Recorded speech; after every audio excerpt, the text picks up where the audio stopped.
We thought we were sisters until the truth changed everything, shocking family secrets, or Reddit stories. I never questioned the way our family worked. We weren't perfect, but we were close. At least, that's what I thought growing up. My earliest memories are of Sunday mornings with the smell of cinnamon rolls wafting through the kitchen, Mom humming softly while Dad read the paper, and my sister, Ava, sitting beside me at the breakfast table with a lazy smirk, trying to steal the last roll. That was life. Familiar, warm, and wrapped in the comfortable chaos only a real family could provide. We were raised in a modest, two-story house nestled in the edges of a sleepy pine-laced town that barely changed over the years.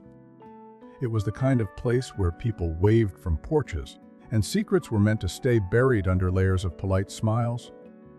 And it worked, for a while at least. Ava was only a year older than me, but she always felt worlds ahead. More confident, more daring, more magnetic in ways I couldn't explain. I was the quieter one, the rule follower. If I was the tether, she was the flame. We complemented each other in a way that made sense to everyone. Ava got into trouble. I cleaned up behind her. She challenged curfews. I made excuses for her. She lied, and I swore on our mother's life she was telling the truth. It wasn't that I didn't see what she was doing. I did. I just didn't care. She was my sister. That was enough. Our parents, Martha and Greg, never showed favoritism, or so I believed. They were strict but loving, insistent on dinners together, enforcing grounding like a sacred ritual if we disobeyed. But even in discipline, they kept the air around us dense with unspoken affection. That's what I convinced myself. Anyway, it wasn't until high school that I started noticing the cracks. The way Mom would go still during some of Ava's outbursts, like the words stung in a deeper way than they should have. The way Dad's silence stretched longer when Ava skipped school or came home with someone new on the back of a motorcycle. My name was often spoken softly, as if I were a fragile object in the room, while hers echoed like a challenge. Still, I refused to let myself believe anything was wrong. I clung to our memories like relics. Our matching Halloween costumes, the impromptu backyard concerts with hairbrush microphones, the nights under the covers reading ghost stories until one of us fell asleep mid-sentence. I cherished those moments because I thought they were permanent. I thought blood meant something. Everything started unraveling the summer after I graduated high school. I had stayed home while Ava left for college 2 states away, claiming she needed distance, freedom, a life of her own. She came back that June, suntanned and unpredictable, wearing sarcasm like perfume. She was different. And not just in the normal, "I've been away at college" kind of way. There was a detachment in her that didn't quite match the wild spirit I had grown up with. She looked through me more than at me, joked less, and disappeared more. I tried to chalk it up to stress, maybe even heartbreak. But it was something deeper. And I wasn't the only one who noticed. Dad became more withdrawn, spending longer hours in the garage under the guise of fixing the mower that had worked just fine a week before. Mom hovered more, watching Ava like she expected her to vanish entirely. And then came the night that changed everything. It wasn't loud or dramatic.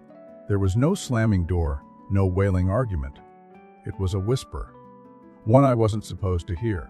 I had woken up past midnight to the sound of voices. Mom and Dad in the kitchen trying to be quiet. I crept down the stairs, barefoot and curious, lingering just out of sight. I only caught a fragment, but it was enough. "You said we'd never tell her." The words came from Mom, sharp, filled with a trembling kind of anger.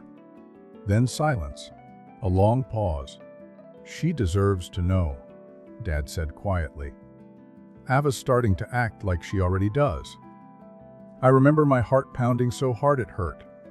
I didn't know what they were talking about, but something cracked inside me. Something vital. I crawled back upstairs and lay in bed, staring at the ceiling until the sun rose and Ava's door creaked open. She looked at me like she knew, like we were both actors in a scene neither of us had rehearsed for. She didn't say anything, just grabbed her bag and walked out. She didn't come back that night. Or the next. The silence stretched for a week before I confronted Mom. I don't even remember how the conversation started. Maybe it was over dinner.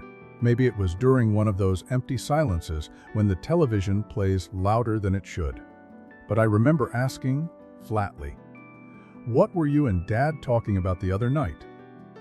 Mom froze, the knife in her hand hovering over a roast she was carving. Then, with the same trembling voice I had heard that night, she said, "That's complicated." Nothing else. No explanations, no apologies. Just a dead end dressed in polite avoidance. Av eventually returned, changed in more ways than I could put into words. Her room was never really hers after that. She floated through the house like a visitor, barely touching the walls. I tried asking her what was going on, but she would deflect, laugh it off, or say something cryptic like, "You're better off not knowing." And I hated her for that, not because she kept secrets, but because I could feel them growing between us like thorns. Whatever it was pulling her away from me, and I had no way of stopping it. I started digging, quietly, carefully. I searched through drawers, photo albums, yearbooks. I even went through old tax records, adoption papers, anything that might give me a clue. But everything looked normal, perfect, even. Too perfect. I knew our family had secrets, everyone's did, but this one felt like it had teeth. It was alive, lurking in the corners of every framed photograph and forced smile. Then one night, I found something. A letter, hidden behind a loose panel in the back of Ava's closet. It was old, yellowed, fragile, written in Mom's handwriting. I almost didn't read it. Part of me wanted to burn it, to pretend I hadn't seen it. But curiosity overpowered fear. The letter was addressed not to me, not even to Ava, but to someone named Helen. The words were fragmented, emotional, and full of regret. She wrote about taking her in, a second chance, promises made, and most damningly, never telling her the truth about her real mother. My breath caught. Real mother. The name Helen didn't appear in any family records. There was no Helen on Dad's side either. I felt the room tilt slightly as the pieces started to shift. I wasn't sure what I had found, but I knew one thing: Ava wasn't who she thought she was. And neither was I. The family I had worshipped like a religion was starting to show its true form. I wanted to confront them, demand the truth, scream if I had to. But I didn't. Not yet. Because something told me the truth was going to hurt more than the silence ever did. So I waited. I watched. I pretended everything was normal while the foundation of my world continued to rot beneath me. I didn't know then that the worst was still coming, that the secret wasn't just about Ava, that everything I believed about myself, about us, was built on a lie. And I was about to find out just how deep that lie went. I couldn't sleep after reading that letter. Every time I closed my eyes, I saw the word mother, floating in my mind like a warning. My thoughts tangled into knots, questions with no answers, memories suddenly taking on new shapes. I kept replaying moments from our childhood, the way Ava used to ask if she looked like Mom and how Mom would always change the subject, the way Dad would stiffen when someone mentioned family resemblance. Back then, it all seemed like nothing, but now it burned with significance. That night, I tucked the letter back where I found it, like hiding it could undo what I'd read. I told myself I needed time to think, to process. But deep down, I knew I was scared. I wasn't ready to lose what little truth I had left. The next day, I watched Ava like a stranger would. She was sprawled on the couch, flipping through channels with empty eyes. She didn't look at me when I passed. She hadn't looked at anyone in days. I wondered if she had found the letter too, if she knew more than I did. But I didn't ask. Instead, I started to notice things. The way Mom wouldn't meet Ava's gaze. The way Dad seemed relieved when Ava left the room. There was a fracture running through the house, and I was the only one pretending not to notice.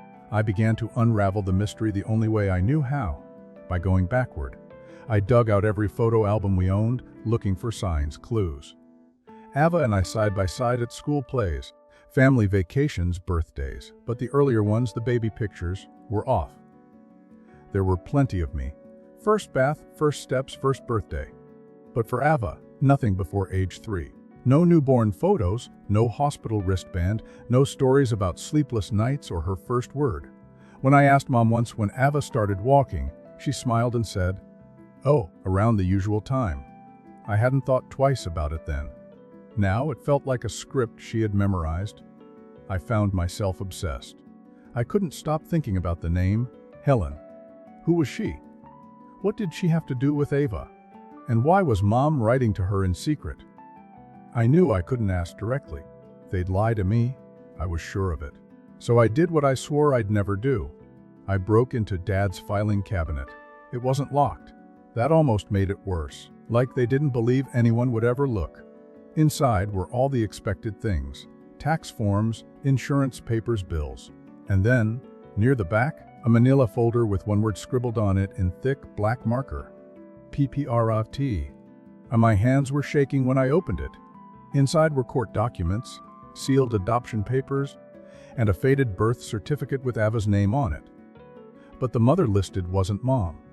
It was Helen Soren's. The father's name was blank. My stomach turned as I read it again and again. It was real. The letter wasn't a fluke. Ava wasn't their biological daughter. She had been adopted at the age of 3. The documents were dated just a few weeks before the first photo of her in our albums. That's why there were no baby pictures. That's why Ava didn't look like any of us. I don't remember moving. I just remember standing in front of Ava, folder in hand, unable to breathe. She looked up at me slowly, and for the first time in weeks, her expression changed. Not confusion, not anger, just something between relief and dread. She didn't ask what I was holding. She already knew. "How long have you known?" I asked, my voice barely audible. She sat up slowly. "Since I was 15, she said. "I found that folder too." 15. She had known for years and never said a word. I couldn't understand how she kept that inside. I felt like I was choking on the truth and I'd only just found it. "What didn't you tell me?" I asked, louder now. "Why wouldn't you tell your own sister?" She hesitated, then shook her head. "Because I'm not your sister," she whispered. That broke something in me. I wanted to scream, to deny it, to tell her it didn't matter. But it did. It mattered in ways I couldn't even explain. Every memory, every bond we'd shared, suddenly rewritten. I wasn't mad that she was adopted. I was mad that I had been lied to.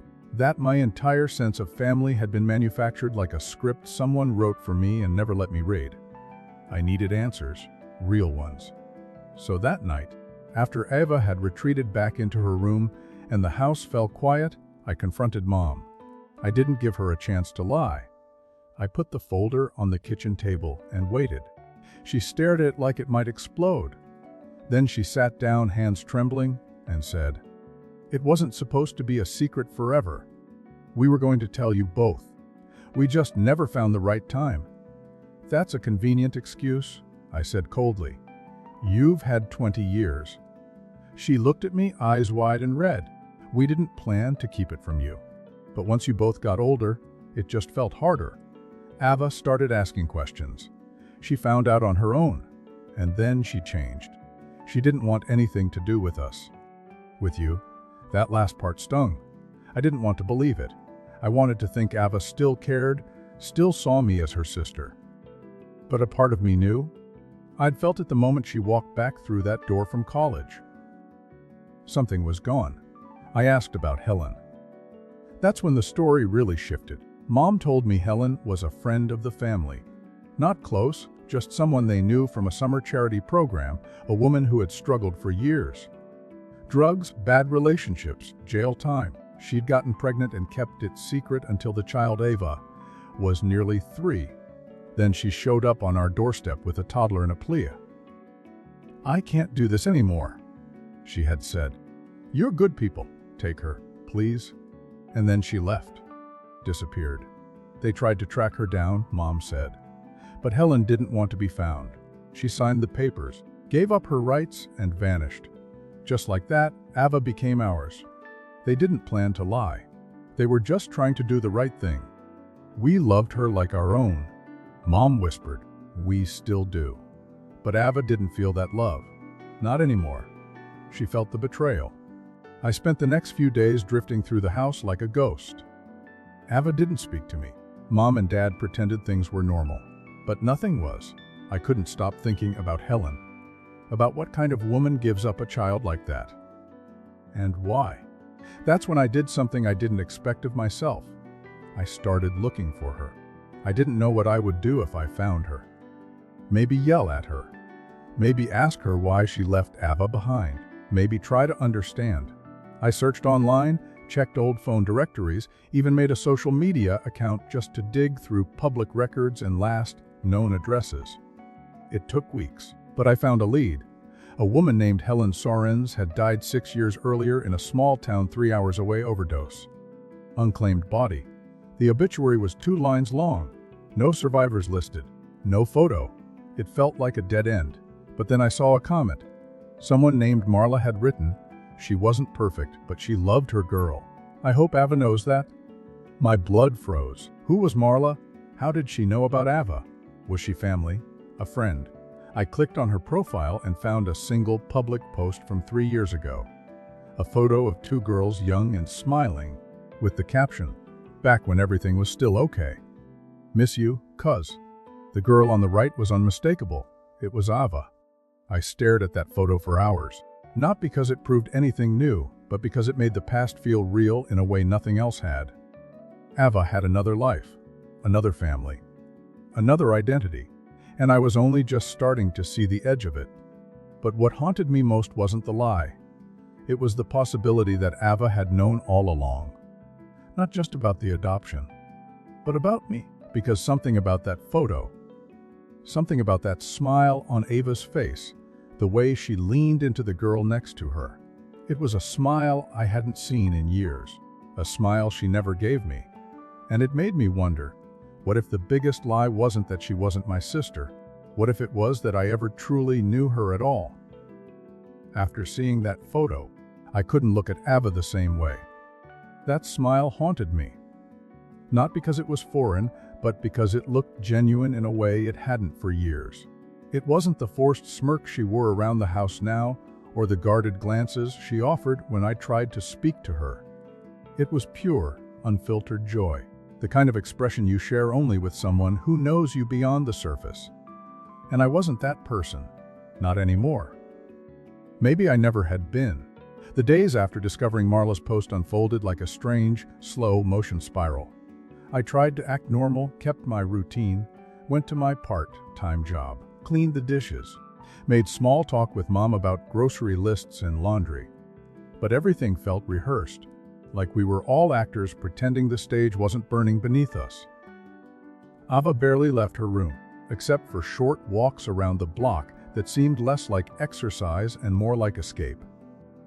I watched her sometimes through the front window, wondering where her thoughts went. Did she think of Helen? Did she miss her? Hate her? Or was there something more, a memory, a secret, something she still hadn't told me? I couldn't ignore the question that now circled in my mind like a vulture. Why had no one ever told me I wasn't an only child by blood? Because that's what this was really about, wasn't it? Not adoption, not secrecy. It was about identity. About being told your whole life that you were a mirror of someone, only to realize you were never even part of the same reflection. It shook something in me, something I couldn't stabilize. I kept going back to that name. Marla. A cousin. That meant there were others. Other people connected to Ava through blood, history, maybe even love.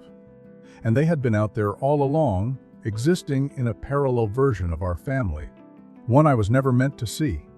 I reached out to Marla. I didn't plan it, I just did it. I sent her a message through the social media account I'd used to find the obituary. It was short, cautious. "Hi, you don't know me, but I think we might have a connection through someone named Helen Sorens. I'm trying to understand more about her. If you're open to it, I'd really like to talk." I didn't expect a response, but the next day it came. I was wondering when someone would ask. That was all she wrote, and somehow it said everything. We arranged to meet in a small cafe 2 towns over. Neutral ground. I didn't tell Ava. I didn't tell anyone. I drove there with a heart pounding so hard I thought it might bruise my ribs. I kept picturing what Marla might look like. Would she resemble Ava? Would she look like me? Or would she be a complete stranger, another ghost with answers I might regret uncovering? Marla was already there when I arrived. Early 20s, sharp eyes, and a face that bore just enough similarity to Ava's to make my stomach twist. She watched me approach, a cautious half smile on her lips, as if trying to gauge whether I'd bolt the moment we made eye contact. "You're her sister," she said when I sat down. "I thought I was," I answered before I could stop myself. She nodded like that made sense, like she understood. The conversation that followed was a slow, delicate excavation. She told me Helen had been her aunt, though she rarely called her that. Helen was chaos, Marla said. Beautiful, broken chaos. She loved fiercely but couldn't hold on to anything for long. Not jobs, not homes, not people. Especially not Ava. She remembered Ava vividly. She was bright, tough, always a little angry even back then, but sweet when you got close. Helen never stopped talking about her, even after she gave her up. She said she did it for her. That Ava deserved more than me, downs and modals, and second chances that never worked. It was hard to hear. Not because it was cruel, but because it was true. I could see it now. The version of Ava who had come from struggle, who had been rescued, adopted, repackaged into the life we shared. And yet, I'd never known any of it. She'd carried that weight alone. She never contacted any of you, I asked. Not even once. Marla shook her head. Helen wanted to. I think she wrote letters. Dozens. But she never sent them. She was scared. Embarrassed. Maybe she thought Ava would hate her. I remembered the letter I had found. Addressed to Helen, not from her. Which meant Mom had written back. At least once. And that changed everything. Because it meant there had been communication. A thread of connection. One more thing they had hidden. Marla reached into her bag and pulled out something that made my breath catch. A photograph. A faded, crinkled Polaroid. In it, a young Ava stood next to Helen in front of a trailer, holding a battered stuffed animal. Both were smiling. The same smile I'd seen in Marla's online post. She loved her, Marla said softly. In her own way.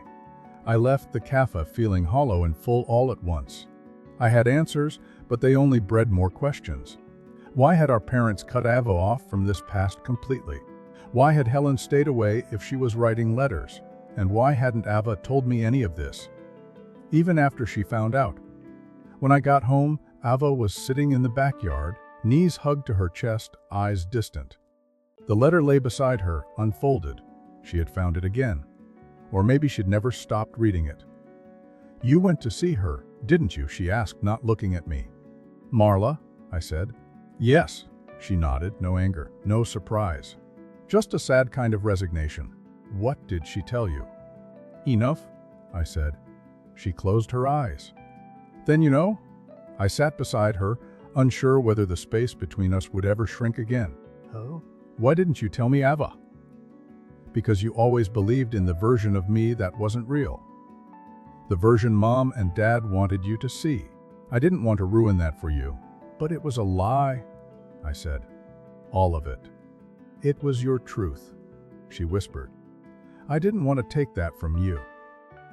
That's when I realized something that gutted me. Ava wasn't angry because she was adopted. She was angry because she had been erased. Her past, her blood, her real history, cut off like it never existed, and I, without knowing it, had been part of that erasure. "You're still my sister," I said. She finally looked at me. "Maybe, but we're not made of the same things." "Maybe not," I replied. "But that doesn't mean we're not family." A silence settled between us, heavy and alive. The sun dipped behind the trees, casting long shadows over the lawn. Somewhere in the distance, a dog barked. The world kept moving, unaware that ours had tilted on its axis. That night, while everyone else slept, I crept downstairs and opened the box beneath the stairs. The one Mom always kept locked. I had found the key earlier, tucked in the back of her jewelry drawer. Inside were letters, dozens, all from Helen, all unopened. She had written, over and over again, pleading, apologizing, asking for updates, begging for pictures, desperate to be part of Ava's life. And they had ignored her, silenced her, cut her out completely. One letter stood out. It was addressed directly to Ava. It was never sent. I took it, folded it carefully, and crept back upstairs. Ava was awake, staring at the ceiling in the dark. I handed her the letter. She didn't say anything as she opened it, but I saw her lips tremble as she read. And I knew, in that moment, that everything was about to change. Again, Ava didn't speak after reading the letter. Not that night, not the next morning. Not even when I left coffee outside her door the way she used to do for me when I got sick. It was like the words on that page had hollowed her out. I wanted to ask what the letter said, even though I could guess. It was Helen's voice, reaching through time and silence, finally saying the things Ava had waited years to hear. I didn't ask, though. I knew some truths aren't meant to be shared. Some truths belong to the person who earned them through pain. Still, something shifted in the air around her. She moved more, spent less time curled into herself. But the lightness that usually followed healing wasn't there. Instead, it was as if a weight had been removed only to reveal another beneath it. She was unraveling, quietly, and I didn't know how to help without pulling too hard on a thread that might tear everything. Mom noticed, too. She asked once, cautiously, if Ava was okay. I told her the truth. She found the letter. The one you never sent. Mom froze. Her knuckles went white around the dish she was washing. She didn't say anything. I didn't push. We were all carrying matches in a house soaked in gasoline. Days passed. Then a week. Ava and I began speaking again in small doses. Conversations like stones dropped into a pond, creating ripples that never quite reached the edges. She'd ask if I wanted to watch a movie. I'd say yes. I'd mention needing to pick up groceries. She'd offer to drive. It was the closest we'd come to normal in months. But it wasn't normal. It was a performance we both agreed to without acknowledging the script. Then came the day she asked me to come with her. To Helen's grave. I didn't expect it. We hadn't talked about Helen since the letter. It was like an invisible fence had formed around the topic. But Ava came into my room one morning, clutching her phone, and said quietly, "There's something I need to do, and I don't want to go alone." The cemetery was small, tucked into a hill just outside the town where Helen had died. It was overgrown, wildflowers bleeding through rusted fences, names fading into weather-worn stone. Her grave was near the edge, unremarkable save for a name carved in weather-softened letters, Helen Sorens. No dates, no epitaph, just a marker for a life barely recorded. Ava stood there for a long time without speaking. Her hands were shaking, and I realized she hadn't prepared anything to say. There were no rehearsed monologues, no tears on command. Just a raw, tangled silence that said more than words ever could. I stood beside her, watching as she reached down and placed a folded photo on the ground. One I hadn't seen before. It was the same image Marla had shown me, the one of her and Helen in front of the trailer. But this version had something written on the back.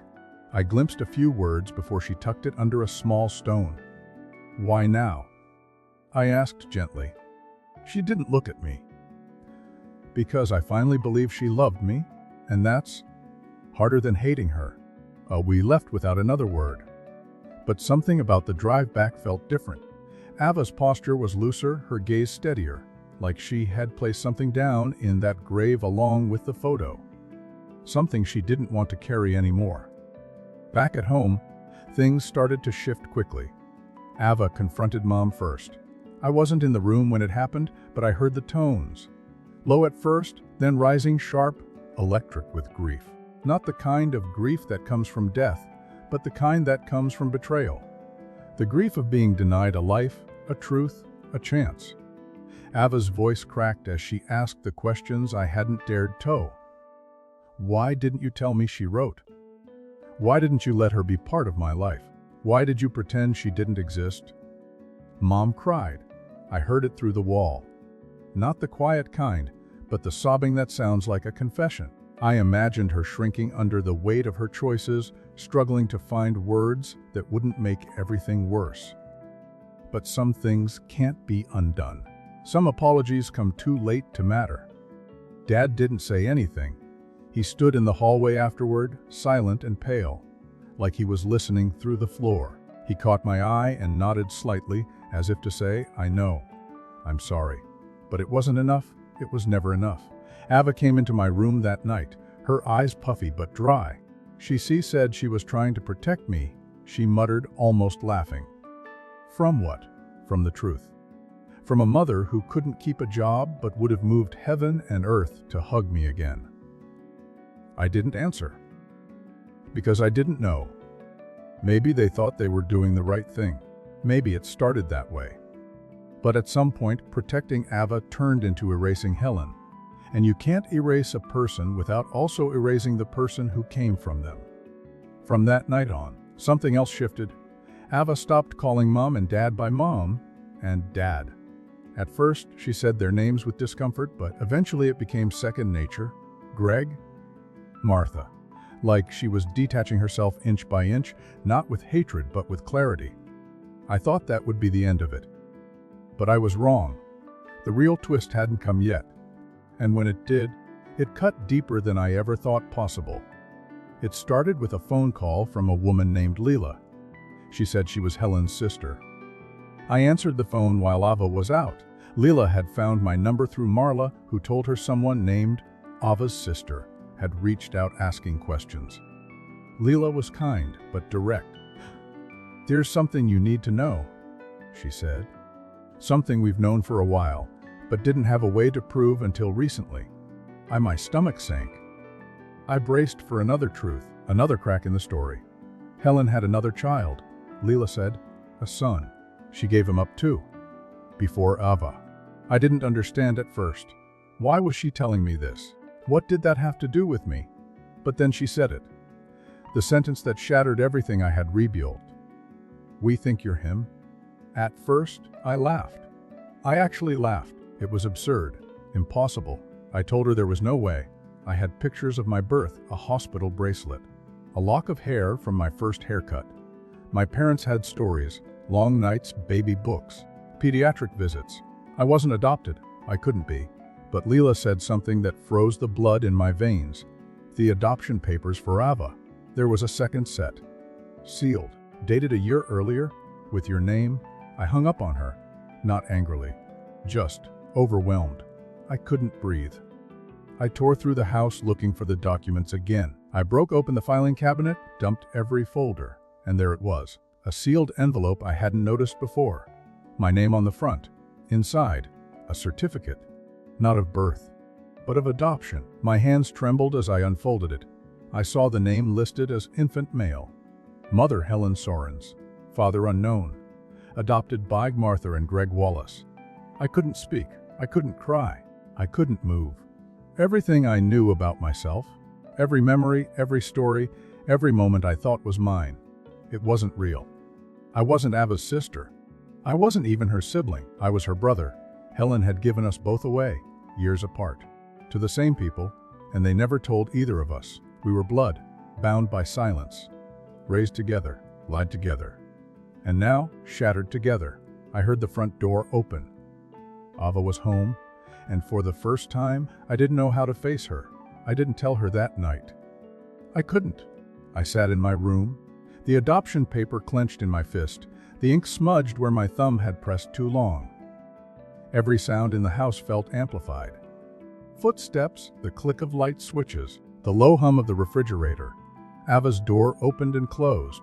I heard her sigh, then the muted thud of her bag dropping to the floor. She was home. Home, I thought bitterly. In a house that wasn't ours, with people who weren't who they said they were, living lives built from stolen truths. I stayed up all night. I tried to write down the timeline, map the connections, rationalize the impossible. But no amount of logic could soften the blow. I had always been the stable one, the grounded one, the sister, the daughter. I was the one who didn't fall apart when Ava did. Now everything had reversed. I was standing at the edge of a chasm I never knew existed, and the fall was endless.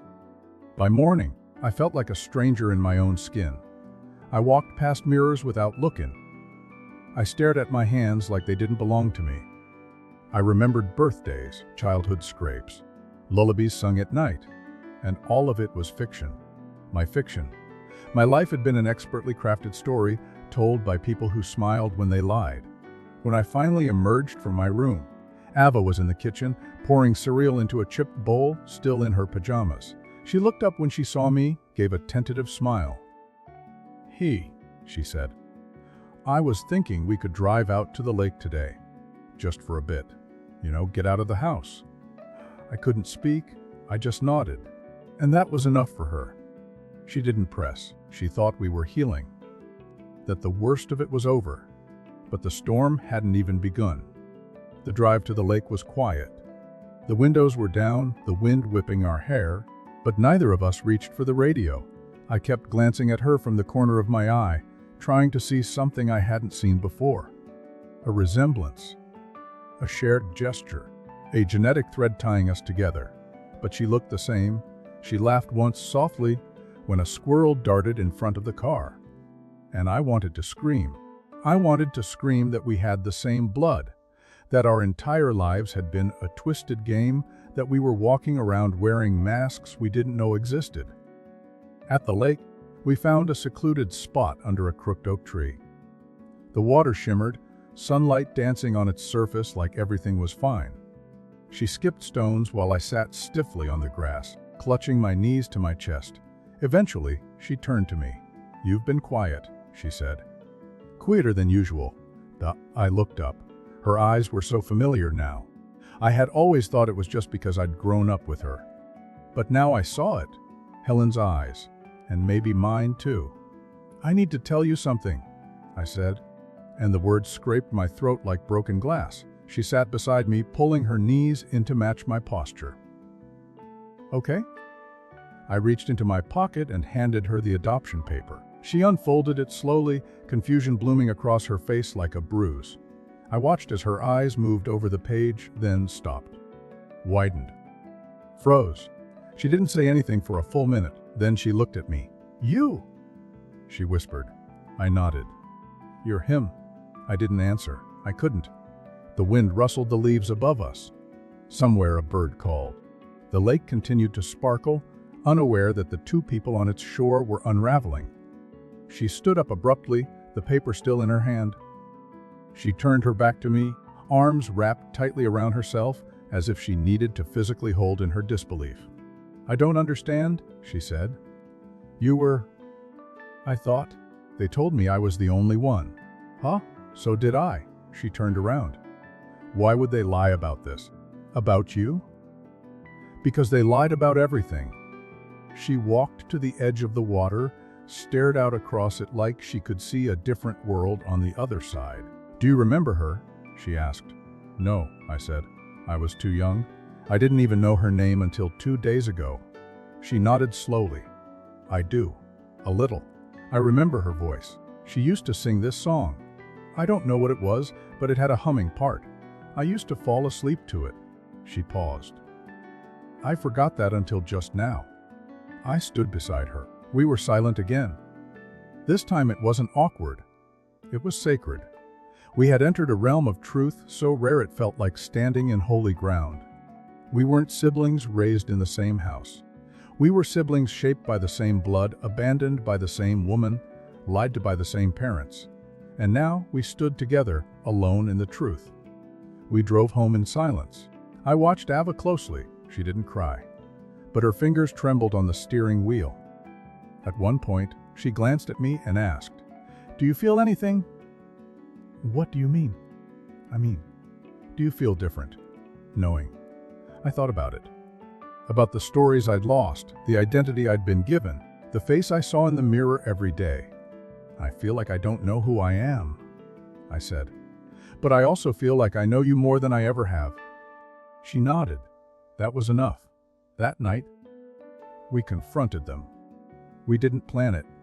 We just walked into the living room while they were watching a rerun of an old sitcom, their laughter freezing the moment they saw our faces. Ava was the one who spoke. "You adopted both of us," she said. "And you never told either of us. Why?" They didn't deny it. Greg set down the remote. Martha covered her mouth with her hand like she might vomit. Greg spoke first. "We were trying to give you both a better life. That's all we ever wanted." "You mean a life without her," I said. "Without Helen."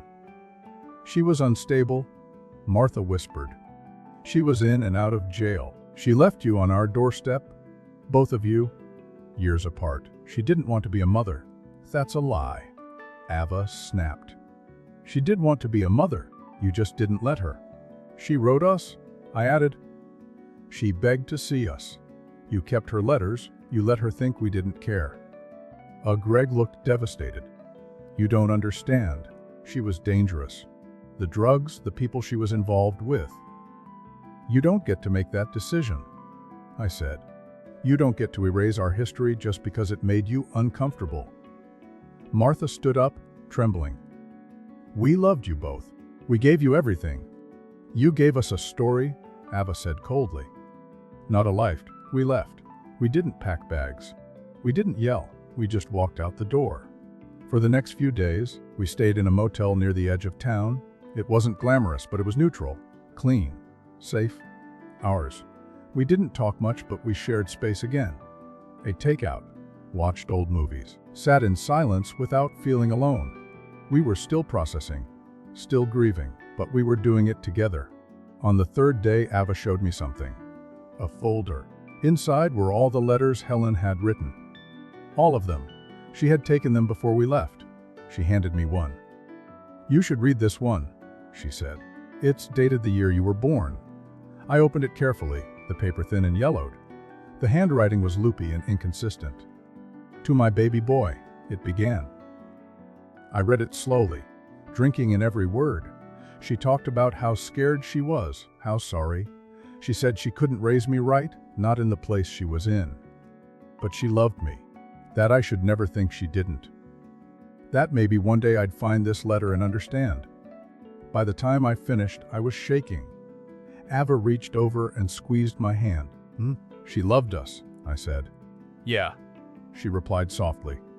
She did, and in that moment I realized something I hadn't dared to believe before.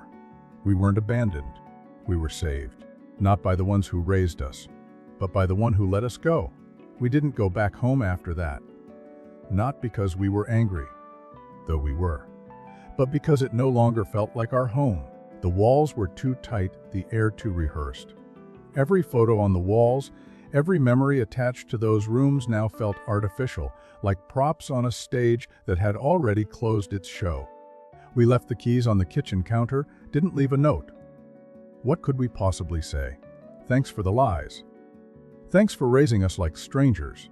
Thanks for pretending love was enough to make us forget our blood. Ava and I moved into a small rental near the edge of town.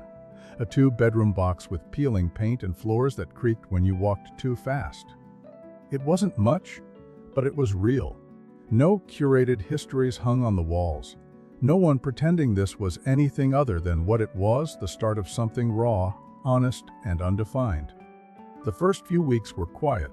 We didn't talk about Helen or our adoptive parents or the fact that we were still learning how to see each other through the right lens.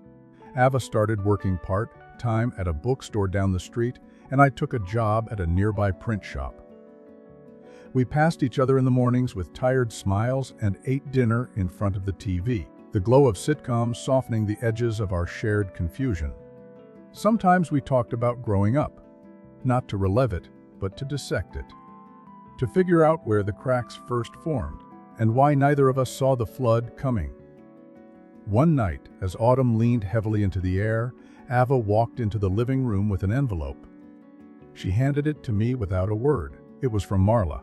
I opened it slowly, unsure why my hands were already shaking. Inside was a photo and a short note. The photo was of Helen, younger than I'd ever seen her, maybe late 20s, standing beside a car with 2 small children in her arms. One was unmistakably Ava. The other, younger, bundled in a too big jacket with chubby cheeks and a scowl. Me. My breath caught. She had kept a photo, not just of Ava, of us, together. The note was handwritten. She kept that photo until the end. She called it her proof. Proof that, once, even for a moment, she had them both. She said if they ever found their way to each other, maybe that meant she did something right. Marla, I stared at the image for hours that night. Not just at Helen, but at us. At the life we'd had before someone decided we weren't supposed to know it. For the first time, I let myself feel it all. The anger, the grief, the aching tenderness of knowing we had been loved by someone who didn't know how to stay. Someone who left because she thought she had to. We hung the photo on our wall, the first decoration in the new place. Not because it was beautiful, but because it was true. Over time, we began piecing together the fragments of Helen's life. With Marla's help, we met people who knew her. Not many, but enough. A woman from the shelter where Helen stayed before Ava was born. A nurse who remembered the night I came into the world. A man who claimed to have been in love with her once, said she had a laugh that made you forget she was broken. They painted a picture of someone complicated, reckless, generous, and burning with a love that scared her. Ava and I started visiting her grave more often. The first time we brought flowers. The next time, Ava left a small notebook filled with letters she had written but never sent. Eventually, we stopped needing to bring anything. Just being there was enough. Then came the question we hadn't dared ask, what now? We were adults. We had jobs, a roof over our heads, bills to pay. But we were also two people who had been split in half and soon back together by accident. Raised as siblings under a lie, revealed as strangers sharing blood, and now trying to be something else. We tried therapy, separate at first. Then together it was awkward. The therapist asked things like, what do you want from each other? And what does the word family mean to you now? Ava would stare at the ceiling while I tried to put words to a feeling that didn't fit in a sentence. What did I want from her? I wanted her to tell me she forgave me, for not seeing the signs, for believing the lie longer than she did. And I wanted to forgive her for the same things. One session, Ava said something that stuck with me. We were made to fit into a family that was already broken. They didn't fix us. They just taught us to hide the cracks. That night, I couldn't sleep. I sat in the kitchen staring at the flickering light above the sink. And I realized something. We didn't need to fit into anything anymore. We could decide who we were, what we meant to each other, what our story would be from now on. So I started writing. At first, it was just a journal. Notes about Helen, about my own feelings, about the strange space between love and betrayal. Then it grew. Pages turned into chapters. I wrote about our childhood, not the one we were told we had, but the one we actually experienced, the silent loyalty, the shared secrets, the moments when Ava felt like my other half, even before I knew we shared blood. Ava found the manuscript one day. She didn't say anything, just left a sticky note on top of it. It said, "Tell the truth, even the ugly parts." So I did, and when it was finished, we printed 5 copies, one for me, one for Ava, one for Marla, and 2 that we mailed, unsigned, with no return address, to Greg and Martha. Weeks passed. Then a letter arrived. From Martha. It was short, handwritten. "We thought we were saving you, but we see now we were only saving ourselves. We are sorry. We will always be sorry, and we will love you no matter how far you go." Ava read it, folded it once, and tucked it into the same box where we kept Helen's photo. That's the thing about family. It's not about the names on your birth certificate or the people who raise you. It's not even about blood. It's about the ones who stay when the truth burns everything else down. The ones who rebuild beside you, not because they have to, but because they choose to. In time, Ava and I stopped referring to each other as sister or brother. We just said each other's names. And that was enough, because names carry weight. And when you strip away all the lies, what you're left with is the person beside you. Flawed, familiar, and fiercely real. Sometimes we laugh about it, about how we spent years thinking we were opposites. Me, the obedient daughter, her the wild storm, only to find out we were made from the same chaos, same roots, different branches. And sometimes we cry when a memory comes out of nowhere, when a stranger mentions family and we don't know how to answer, when we remember that somewhere Helen tried her best and failed, but still loved us in a way no one else ever did. We still visit her grave, not as often, but always together. We bring 2 stones with us each time, one for who we used to be, one for who we are now. And before we leave, we say the same words, not goodbye. Just we remember you. We remember us. Because in the end, that's what we are. 2 forgotten children who found their way back. Not to the truth, but to each other. Thanks for watching the video. Subscribe and like the video.